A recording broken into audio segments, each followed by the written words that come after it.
사도행전 21장 1절에서 14절까지의 말씀입니다. 우리가 저희를 작별하고 행선하여 바로 고스로 가서 이튿날 로도에 이르러 거기서부터 바다라로 가서 베니게로 건너가는 배를 만나서 타고 가다가 구브로를 바라보고 이를 왼편에 두고 수리아로 행선하여 두로에서 상륙하니 거기서 배가 짐을 풀려 함이러라. 제자들을 찾아 거기서 이레를 머물더니 그 제자들이 성령의 감동으로 바울더러 예루살렘에 들어가지 말라 하더라.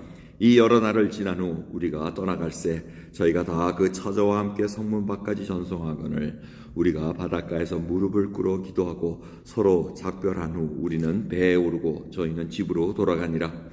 두로로부터 수로를 다 행하여 돌레마이에 이르러 형제들에게 안부를 묻고 그들과 함께 하루를 있다가 이튿날 떠나 가이사랴에 이르러 7 집사 중 하나인 전도자 빌립의 집에 들어가서 유하니라. 그에게 딸 넷이 있으니 처녀로 예언하는 자라. 여러 날 있더니 한 선지자 아가보라 하는 이가 유대로부터 내려와 우리에게 와서 바울의 띠를 가져다가 자기 수족을 잡아매고 말하기를 성령이 말씀하시되 예루살렘에서 유대인들이 이같이 이 띠 임자를 결박하여 이방인의 손에 넘겨주리라 하거늘 우리가 그 말을 듣고 그곳 사람들로 더불어 바울에게 예루살렘으로 올라가지 말라 권하니 바울이 대답하되 너희가 어찌하여 울어 내 마음을 상하게 하느냐. 나는 주 예수의 이름을 위하여 결박받을 뿐만 아니라 예루살렘에서 죽을 것도 각오하였노라 하니 저가 고난을 받지 아니하므로 우리가 주의 뜻대로 이루어지이다 하고 그쳤노라. 아멘. 밀레도에서 지도자들과 이렇게 작별을 고하고 나서 배를 타고 이제 쭉 갑니다. 누가가 이렇게 사도행전을 적었는데 이 행선지를 하나하나 다 알려줍니다. 이렇게 행선지를 적은 이유는 이게 사실로 있었던 얘기를 알려주고, 그리고 누가는 성향상 이렇게 역사 기록을 하는 그런 성향이 있습니다. 꼼꼼하게 기록해서 그 모든 것을 다 기록한 것을 알려주고 있습니다. 그래서 이제 두로에서 일주일을 지냈다고 얘기합니다. 일주일을 지냈다는 이유는 아무래도 지금 갈 길이 먼 일주일을 지내면 배가 짐을 부리고 또 싣고 하는 기간을 아마 기다렸던 것 같습니다. 그래서 그 배를 또 타고 가야 되기 때문에 이레를 만나서 제자들하고 교제를 나눕니다. 거기서도 성령 감동으로 하나님께서 지금 예루살렘에 바울을 잡아 가둔다는 그런 예언을 받습니다. 그래서 가지 말라고 하지만 그것을 또 마다하고 이제 떠나갑니다. 그래서 이제 쭉 가가지고 가이사랴에 이르러갑니다. 가이사랴는 이제 예루살렘하고 거의 가깝습니다. 이제 오순절날 예루살렘 그 전에 가기 위해서 얼마나 애를 썼습니까? 그래서 그 시간에 딱 마쳤습니다.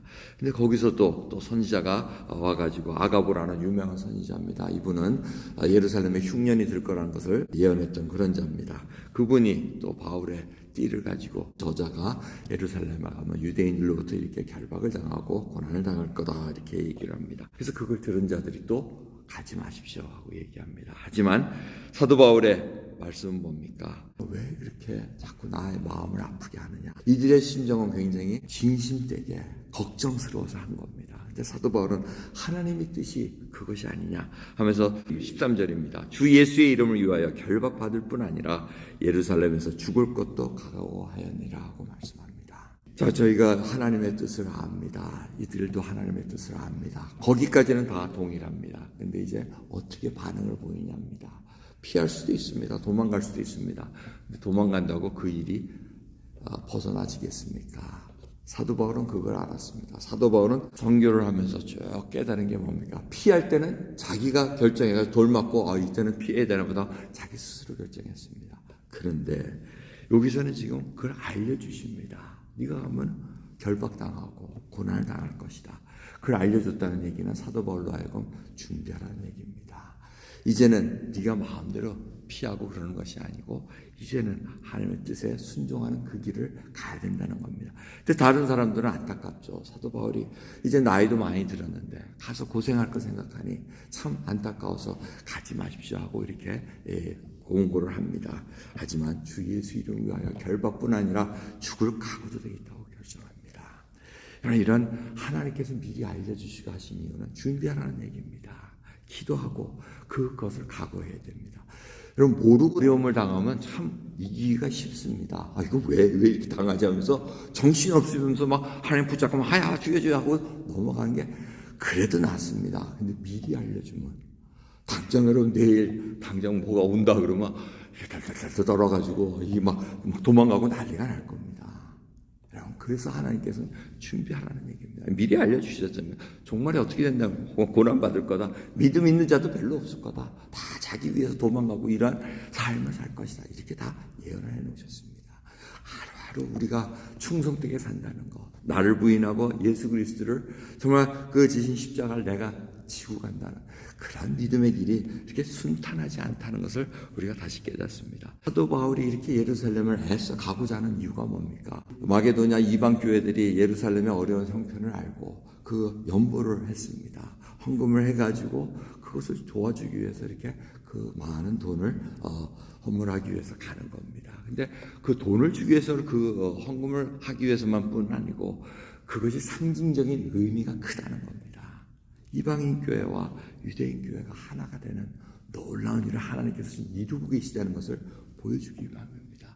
그래서 그것을 하기 위해서 예루살렘에 오순절날 전까지 딱 도착해서 그걸 보여주고 심볼라이즈로 딱 시켜주고 오순절에 또 얼마나 많은 순례자들이 옵니까? 거기에 또 복음을 딱 전할 그 계획을 딱 갖고 있었던 겁니다. 그러니까 그 길을 지금 피하지 않겠다는 겁니다. 하나님께서 맡겨주신 사명이니 그 일을 감당하겠다는 것을 사도 바울의 각오로 볼 수가 있습니다. 여러분, 우리가 참으로 이렇게 오늘 말씀을 통해서 알아야 될 것은 하나님께서 미리 알려주시고 우리에게 기도하라고 준비시켜 주시는 것을 다시 한번 깨달으시면서 매일같이 저희들 살아가는 것, 첫 시간을 하나님께 드리고 이 첫 시간에 심령이 가난해지고 나를 부인하고 나의 십자가를 지고 주님께 가겠다는 그 기도로 말미암아 우리가 준비되기를 소원합니다. 하나님 앞에 온전했을 때 하나님께서 물어보십니다. 내가 맡겨주신 그 탈란트와 재물과 그 모든 시간 어떻게 썼느냐? 우리의 성적표는 어떤가? 하나님 앞에 한번 점검받는 그런 시간 되기를 원합니다. 기도하겠습니다. 하나님 감사합니다. 참으로 저희들 우둔합니다. 미련합니다. 하지만 주님, 지혜로운 자에게 밝히 알려주시사 그 지혜로운 자가 준비하게 하옵소서.